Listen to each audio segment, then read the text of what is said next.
Morning news on Fox 14. Today, McDonald County Schools get some much needed renovations. As the nearly full moon begins to set, we are in store for a gorgeous looking Thursday morning sunrise. Gonna be cool though. We'll have the latest from the Skywatch Weather Center. Also, a South Carolina judge denies bail to a once prominent attorney accused of embezzling millions. All that and more coming up. The 4 states' most watched news starts now.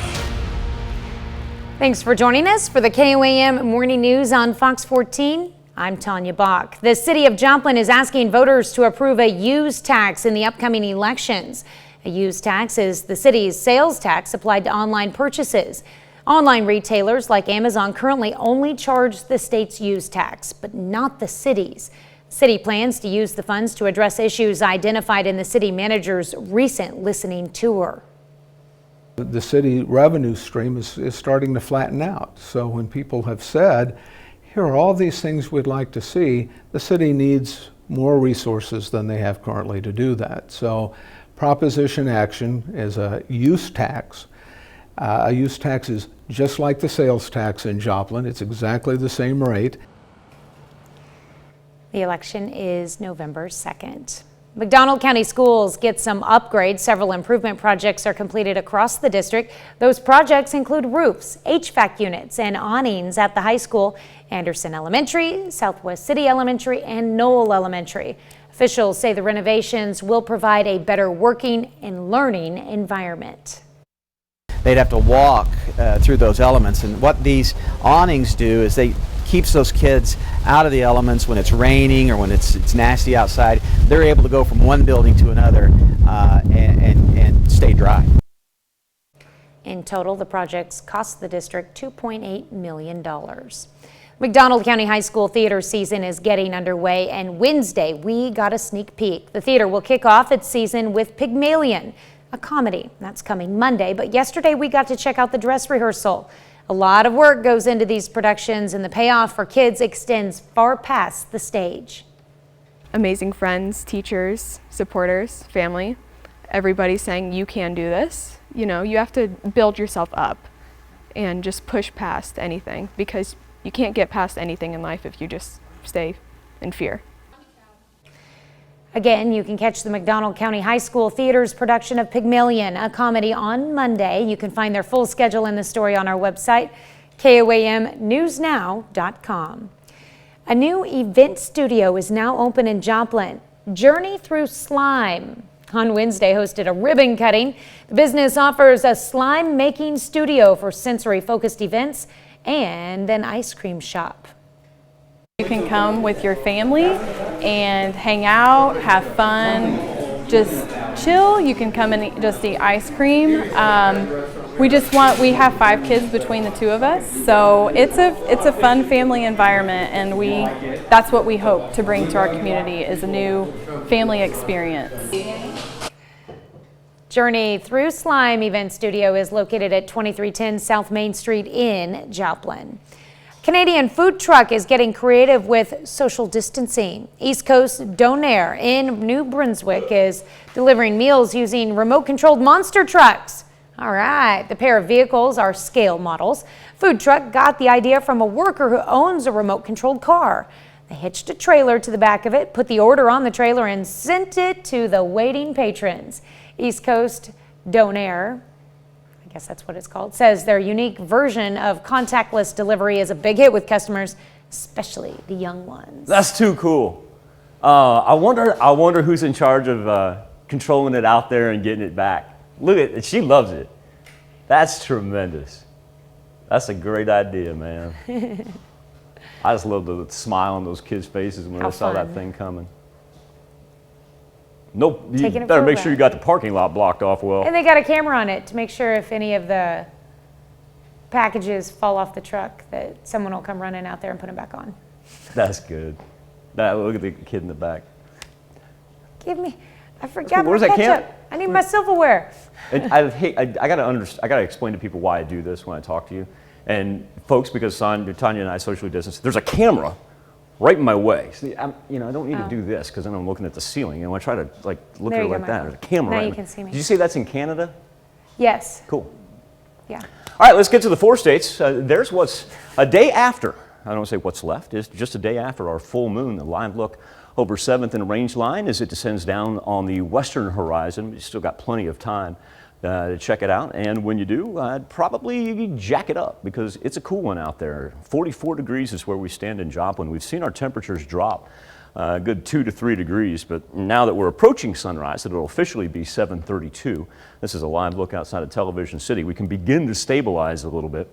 41s in Yates Center and Iola, and then down here, Anderson, Miami, even Neosho was in the high 40s. We've seen a good 5 to 6 degree drop of our temperatures. Feels like temperature is 45. I said feels like there for a second, but we're going to get to that. Our wind has shifted, no longer from the south, but even though it's from the north-northwest, at least it's not 15 to 20 miles per hour. We'll be able to range in between 5 and 10 miles per hour today.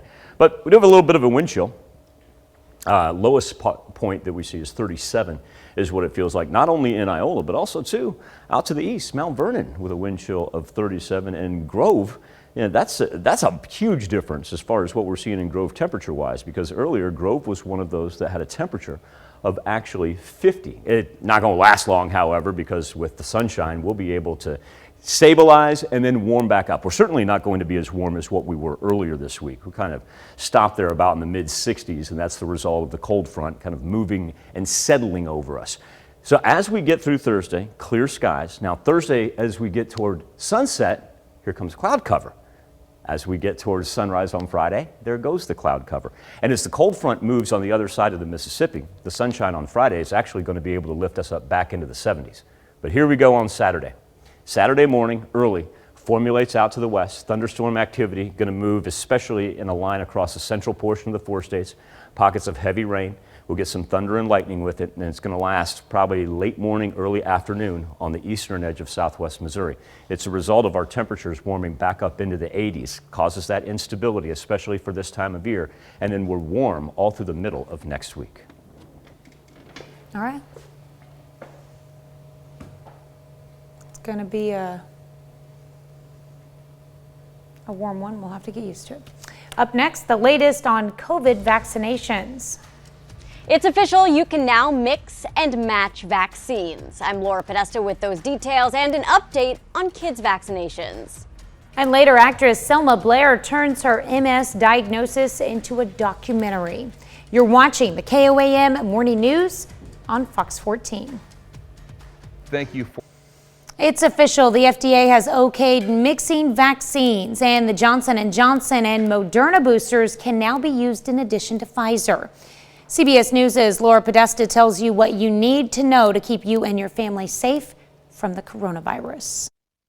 As expected, yesterday the FDA authorized the Moderna and Johnson & Johnson booster shots. The agency added that it's safe for Americans to mix and match vaccines. Wednesday's authorization covers Moderna recipients who are 65 and older or at high risk because of their job, living situation, or underlying health conditions. Any J&J recipient 18 or over is also eligible. Now the focus turns to kids. We expect the FDA and CDC's decision on Pfizer's COVID-19 vaccine for children ages 5 through 11 in the next couple of weeks. The White House says they've already secured the supply to vaccinate that entire age group. These vaccines have gone through extraordinary levels of testing, research and development for over a decade. With the school year underway and the holiday season fast approaching, the ability to get their child protected is welcome news for most parents. However, some remain skeptical. Giving it to such a young child that's still developing, that kind of scares me. Jennifer McDaniel got vaccinated immediately, but may have her 9-year-old wait. I need to talk to more medical professionals and get their opinions and input. I feel like I really just need to know more. That's why the White House is working with governors of all 50 states to offer these vaccines in settings like the pediatrician's office, a place parents trust and kids are familiar with. The shots will also be available at pharmacies and community centers. Like it was for adults, for kids, the vaccine will be free. Laura Podesta, CBS News. Well, a research mission in international waters netted a colossal catch. Stunned marine biologists had a whale of a tale to tell after netting a monstrously massive sunfish. Okay, this guy was netted, estimated at 4,000 pounds. It was part of a research mission off the coast of northern Africa. 2 separate cranes were used to hoist the colossal fish, which measured a whopping 10.5 feet in length. Now, researchers with the University of Seville say the sunfish was simply too big for their scale, so its weight had to be estimated. They were able to study the stupendous specimen and collect DNA samples before setting it free. Story by one of the researchers on the boat right there, and he said we took what we had from the university, and that was a 2,200 pound scale. That's what they had. They get out there because the fish was caught in a fishing net. They get out there, they isolate it. He's like, 2,200 pounds, this thing will break our scale like that. Yeah. So that they couldn't use it. Number 2, he talked about how scary it was when the crane went to lift the fish up, because he's like, the boat's 4,000 pounds. Yeah, boat. He's like, there's no balance out there in the ocean. Wow. That's something else. That is huge. Now do you see why, like, whenever, I know you love your space travel, and I'm like, we need to go see what's in the ocean. How deep down did they catch this thing? And is it something that just recently emerged? That's a great question. I have a lot of questions about this fish. I tried to look up how far down that fishing net was, but all I could find out was that they isolated it in a box underwater, and that's how they were able to lift it up. So what I'm saying is it wasn't tremendous. It wasn't too deep in order for divers to get down there and secure that apparatus. How about that? Oh, okay, so this whole time I've been looking at this fish thinking it was flat laying there, but it's a vertical fish. Right. Yeah. It's called a bump nose. Yeah. Now I saw its mouth finally. I was trying to figure out which end was the front. Yeah. But yeah, it's down, but it needs to be up and facing this way. Yeah. I should cap it image. off. They after they released it, they even took video of it swimming safely away. Yeah. So yeah, it was. I want everybody to know that all's well that ends well. I just wanted to see how big. You got a little air time, and it's kind of something cute in a weird. All right, here's sunrise over way. Television City, and while we enjoy that out to the east, out to the west, we've still got a little touch of the full moon hanging on. 44 degrees in Joplin, so it is a tad bit cool. Cold front gonna hang with us even with today's sunshine. Highs of only around 67 degrees, but tomorrow we'll get additional sunshine back into the 70s. Abnormally warm weekend, and that will also include thunderstorm activity early Saturday morning as it moves in from west to east, more so dominating the central portion of the 4 states along that line. We'll be back with more KOAM Morning News on Fox 14 right after this. Just months ago, a person by the name of Alex Murdaugh was one of South Carolina's most prominent lawyers. It's a family that goes back generations with a whole bunch of legal clout. Now a judge has denied Murdaugh bond in an alleged life insurance fraud case, and prosecutors say he embezzled millions of dollars from his deceased housekeeper's estate. This is just the latest scandal to engulf the disgraced lawyer, following the unsolved killings of his wife and son. Here's the latest from South Carolina.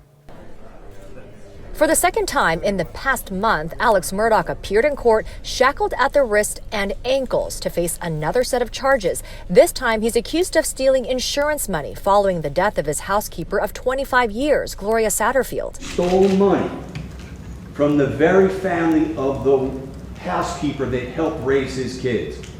This is a crime that we've never seen before.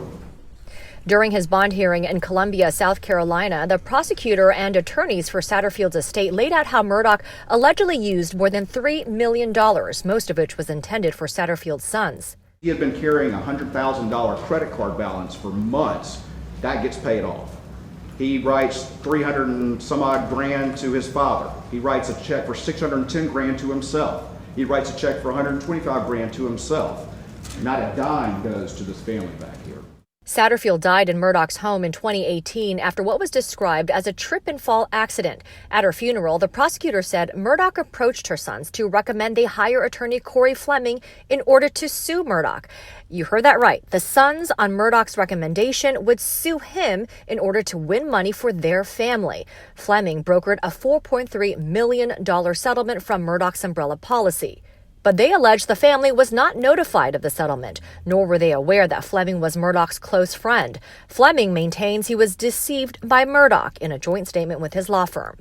Instead, authorities say the money was deposited into Alex Murdaugh's bank account titled Forge, which sounds very similar to Forge Consulting LLC, a well-known South Carolina firm that handles insurance settlements.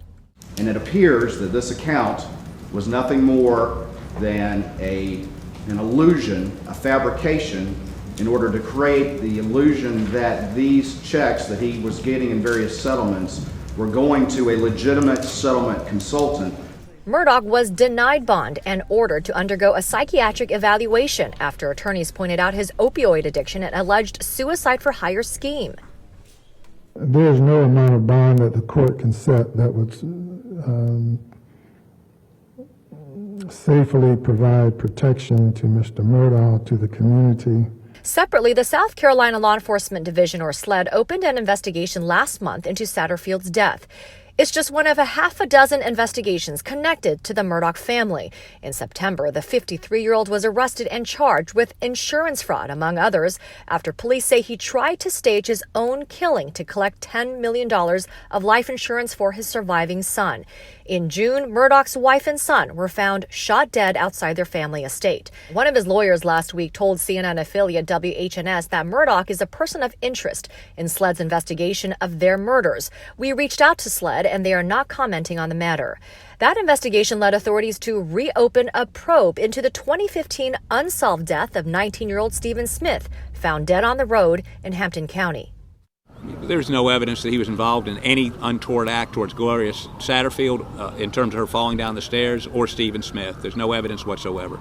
And, I mean, I just think SLED is reacting to sort of the public pressure.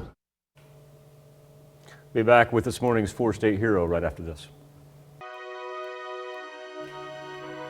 It's time to honor today's four-state hero. Leslie Haas from Granby, Missouri, serves as a seaman in the U.S. Navy. Granby serves aboard the USS America. To Leslie Granby, we thank you for your service, today's four-state hero. Actress Selma Blair revealed in 2018 she has multiple sclerosis, and now she's sharing her fight with the disease in a new documentary. Rick Damigella reports.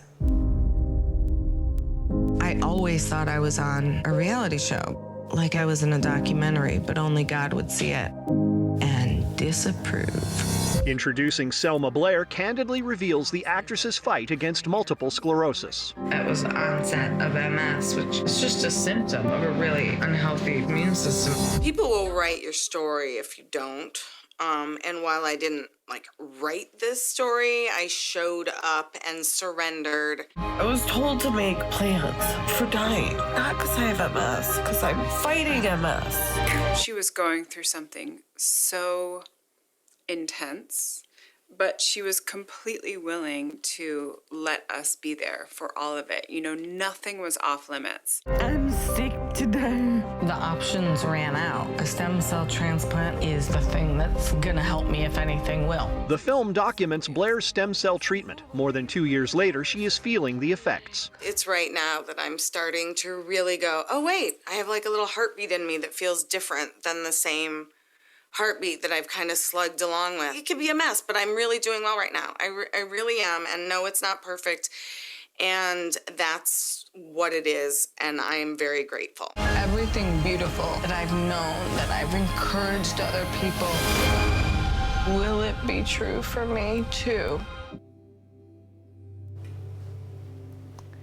Introducing Selma Blair premieres today on Discovery Plus. Something to check out.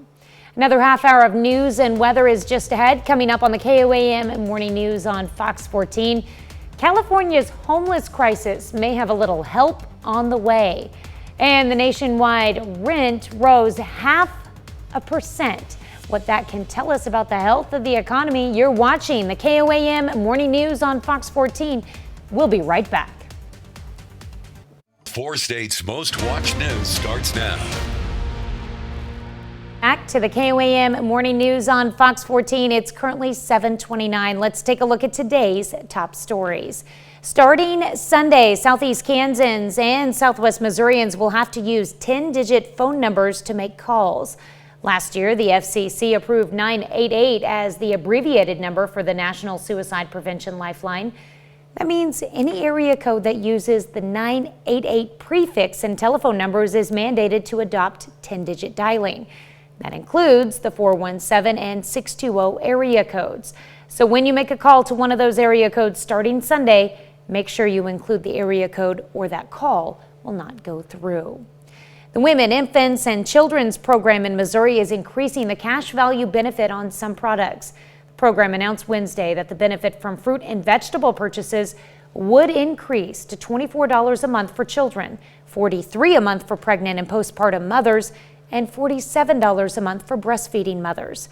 Eligible participants should contact their local WIC office to schedule an appointment to load the additional funds on their eWIC card before November 1st to avoid delay.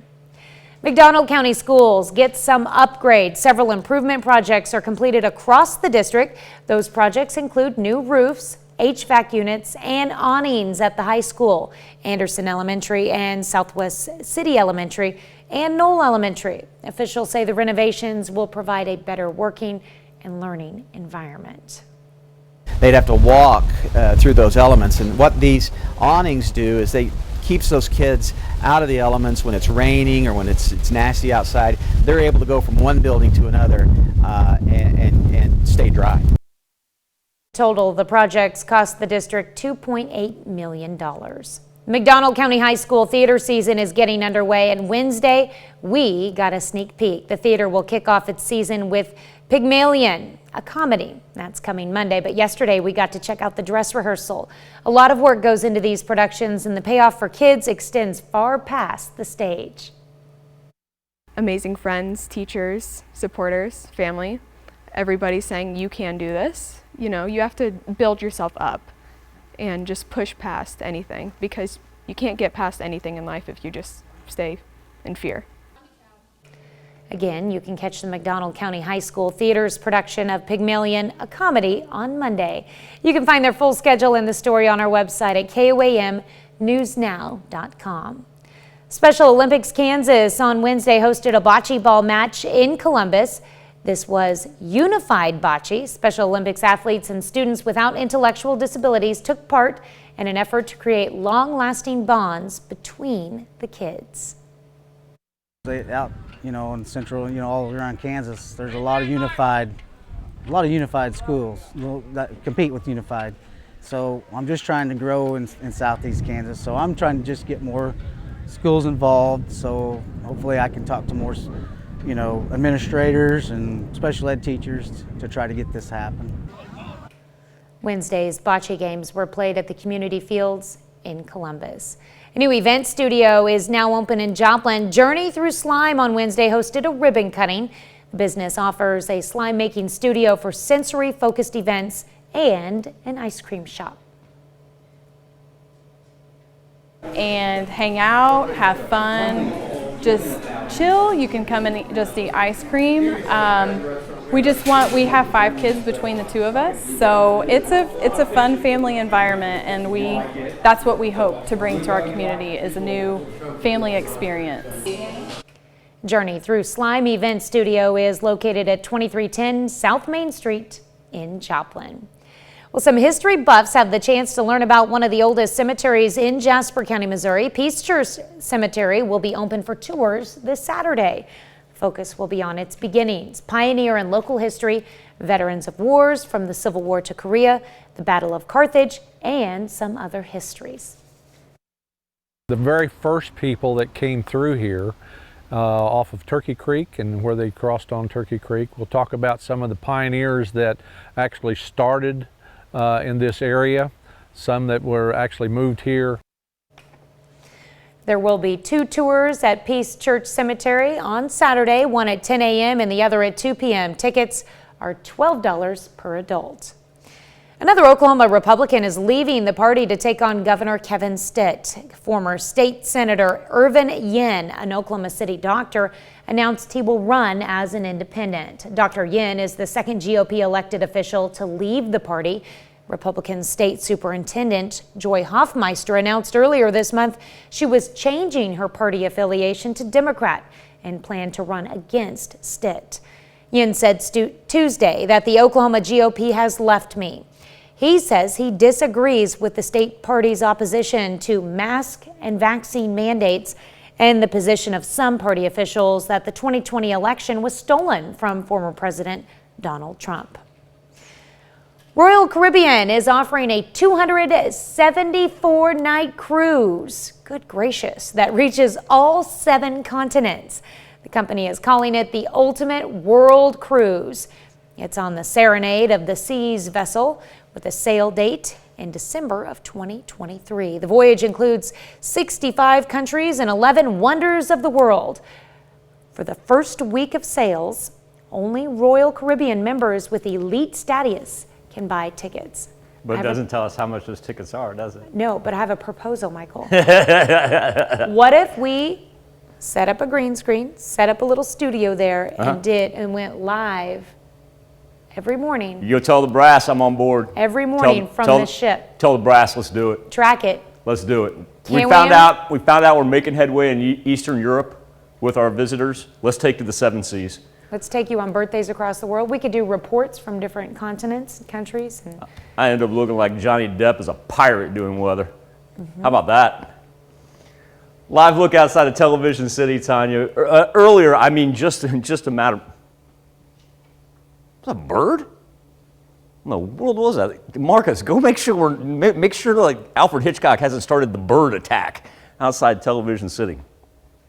Tomorrow morning, we've been talking about the moon so much. Tomorrow morning, just a matter of minutes ago, the Beta Star was shining bright right there, and I just, maybe I'll get to it tomorrow. What I wanted to point out was the Beta Star that you see is almost as bright, that's a bird, is almost as bright as our sun, but the difference being the sun is 8 light minutes away from Earth. This Beta Star that you can see right now, and when we get a clear morning, 30 light years away.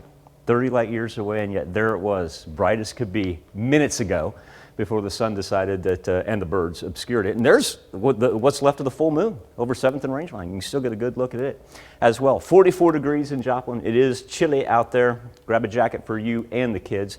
As our temperatures range anywhere from 41 to 46. Earlier we had some 51s, and so we've had a nice drop, especially down to the south and the eastern portion of the 4 states as the wind shifts, but we'll just go 5 to 10 miles per hour today. Don't have to fight that 15 to 20 that we have been. Sunny skies, highs in the mid 60s for this afternoon. Cooling off once again overnight, and then Friday, beautiful. Saturday morning, thunderstorms taking us into late Saturday morning, especially for the central portion of the 4 states. We'll be back right after this. On the KOM News Now Facebook page and our morning Insta poll, whether or not certain subjects should be taught in school. This coming off of a school district in North Texas drawing criticism for recently instructing teachers to provide students with opposing views of the Holocaust. Right now, 82% of you say, yeah, there are some subjects that should be left out of school. Earlier, we had a 50-50 split. We've really seen the yeses take off here recently. Make your voice heard. Connect to us via our Facebook page or straight to the poll, KOAMnewsnow.com/vote. California has a large homeless population and has been considered a crisis. However, a new solution just might help it a little bit. Tom Waite with more on the story. A new tiny home village is set to open. This one said to be the largest in the country, with beds for almost 225 people. It sits in Highland Park on Arroyo Drive, just off the 110. I like it. I'm glad for them. Rosie Martinez lives just yards from the new homes. She's been here for 12 years. She believes the mini houses are a positive step forward. This is going to help them get a job, help them get permanent housing, health care. If they need anything else positive for them, then that's the place to be for them. But even with a positive reception from some neighbors, these tiny homes also represent a larger issue for the city. These communities take months to build and can house a relatively limited number of people, complicating the homeless crisis in LA, where there's an estimated 41,000 people living on the streets. Well, it's one of my biggest critiques since I've been here. I've only been here, 12 months now. These new tiny homes are in LA City Councilman Kevin De Leon's district, which also includes Skid Row. De Leon is running for mayor. But I can say this, that we've housed more unhoused individuals than anyone in the entire city, over 2,000. This is going to be another 225. We're going to open up another, 175 in Eagle Rock just in a few months. Good idea, bad location. The homes are not always welcomed. Back in May, Reseda residents protested at LA City Councilman Bob Blumenfield's home after 50 of the tiny houses were built in their Reseda neighborhood. It's your unhoused neighbors who'll be living here, and it's better here getting treatment, getting care, getting services than in your backyard. Outreach teams have already been processing the people who are going to move in here. That happens on November 2nd.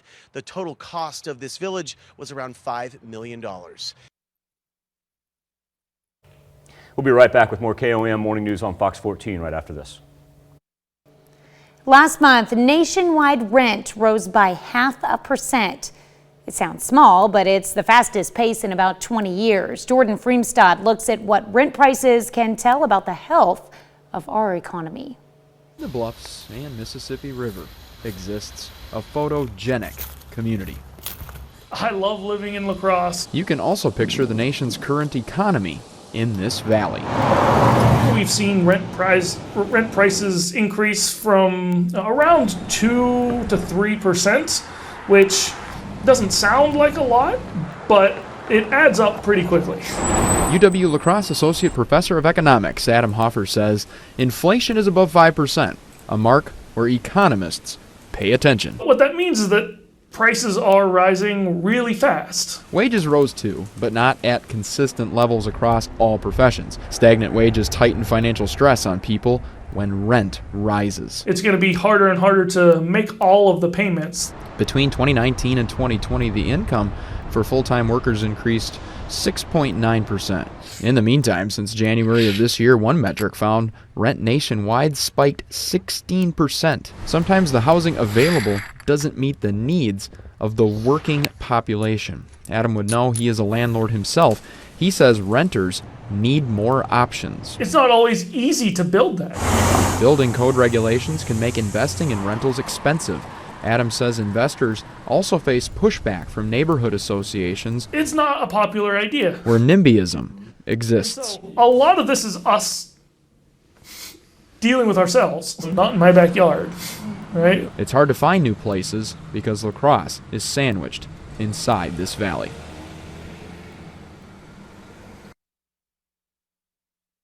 Administration is scaling back a proposal for banks to report account transactions to the IRS. Initially, the strategy directed the agency to collect data on every bank account with more than $600 in annual transactions. But critics said the proposal was a breach of privacy. The administration now proposes raising the threshold to more than $10,000 in annual transactions. The proposal would not apply to traditional wage earners.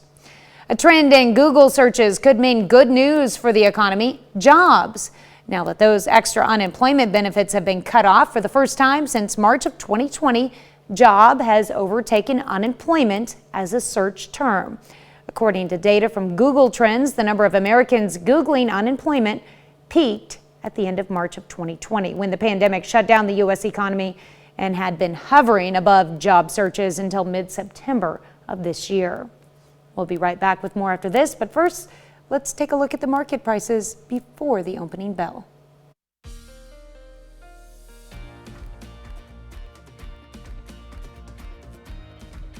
Check.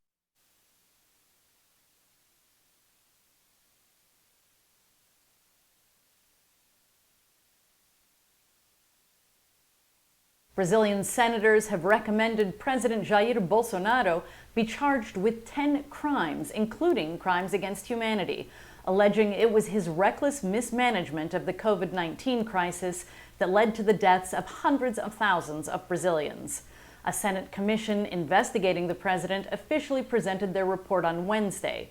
It accuses him of an epidemic resulting in death, charlatanism, and crimes against humanity, among other crimes.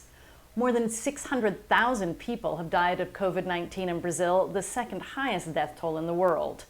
After the report came out, Bolsonaro told a crowd of supporters that he wasn't guilty of any crimes and said the report produced nothing but hatred and resentment.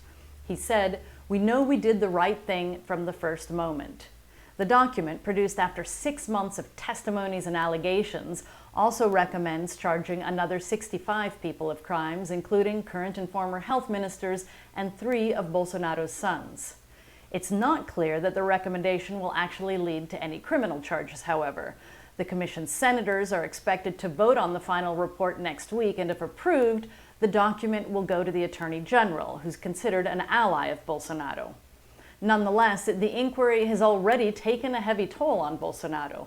Live television coverage of the testimonies and accusations was watched closely by Brazilians who tuned into it daily as if it were a soap opera. The investigation contributed to a sharp drop in Bolsonaro's approval rating, making his bid for re-election next year look increasingly difficult. Shasta Darlington, CNN, Sao Paulo. Let's go ahead and start with our daily almanac for this October the 21st. Average high this time of year would be 69 degrees. We'll come in just a little bit below that, but seeing as how we've been consistently above it for the most part of the month of October, still not going to be bad at all. Thank goodness we don't have to challenge that record of 27 degrees that was set back in 1987. Beautiful look over 7th and Rangeline as the sun begins to illuminate the 4 states. And current conditions in Joplin put us at 44 degrees. Barometer on the rise. That means a whole bunch of blue sky, and the humidity is going to drop down to about 50%. Our temperatures ranging anywhere from 41 up to the northwest, 45 right now in Miami, 46 in Anderson, 42 in Pittsburgh. We've done this so far, but luckily, especially for our northern cities, is what I've been paying attention to, we seem to have stabilized. We haven't dropped down into the 30s by any means. And the wind, even though it's shifted in the north-northwest, means cooler temps, 5 to 10 miles per hour. Don't have to worry about being blustery by any means. But it's a huge temperature change compared to where we were at this point in time yesterday. Almost 20-degree difference throughout portions of southeast Kansas. Throw CJ in at an even 20-degree difference. My goodness.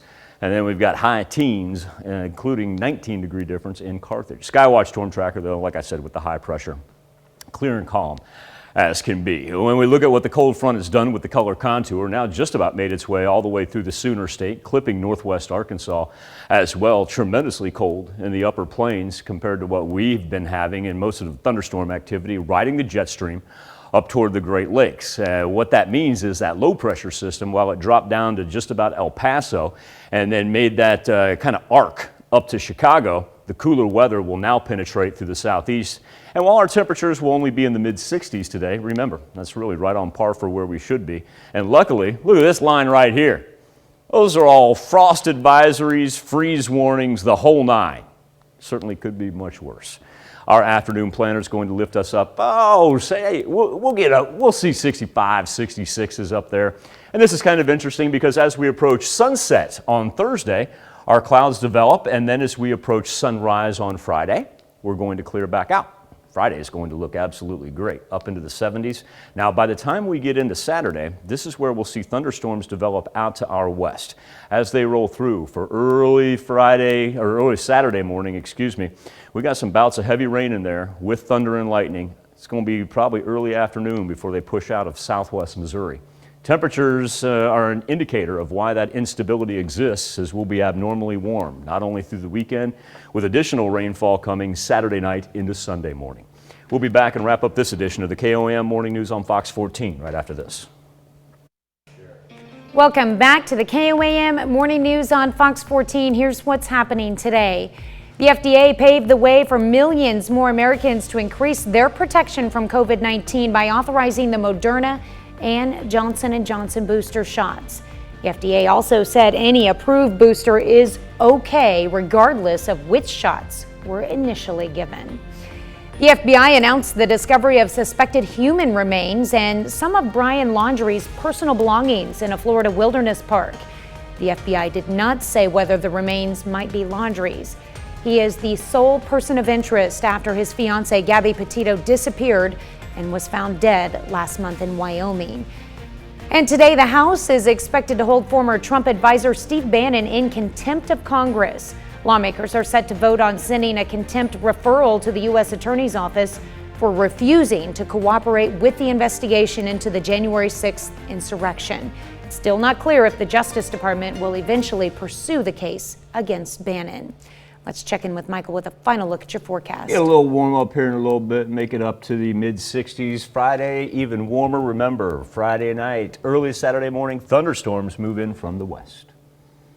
Between Boston and Houston went on pause for a minute so that the umps could figure out what's going on with the mystery light in the Boston outfield. Eventually, the culprit of the mysterious light was revealed to be a camera crew's lighting equipment. Well, that makes sense. It killed the hope of it being a potential UFO being caught on camera. What a bummer. We couldn't figure out what it was for the longest time. Second base umpire kept on pointing it out for a couple innings before they actually removed the gentleman, thinking it was maybe something on purpose. Turns out it's just a camera light. Remember, tomorrow, FS1 will have Game 6 of the Red Sox and Astros. So join us on that. Thank you so much for letting us put the good in your morning. Back with more news and weather when we see you at noon. Have a great morning and an even better day. Does your business